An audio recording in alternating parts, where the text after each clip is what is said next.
Assalamu alaikum dear student. How are you? I hope all fine.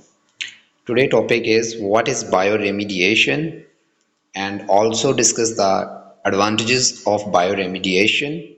First of all, we discuss the definition of bioremediation.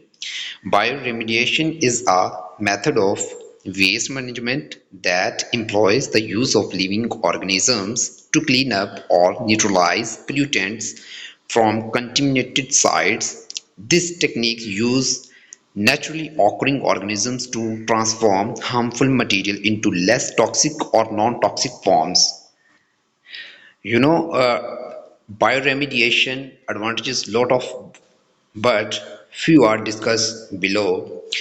First, benefit of bioremediation. Bioremediation is a natural process and is therefore perceived by the public.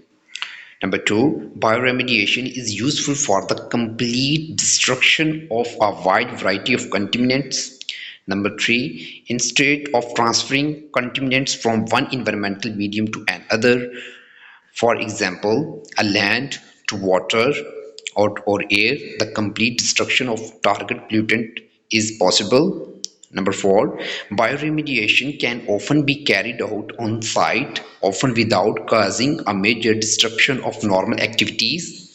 Number five, bioremediation can prove less expensive than other technologies that are used for cleanup of hazardous waste. I hope you all understand this topic.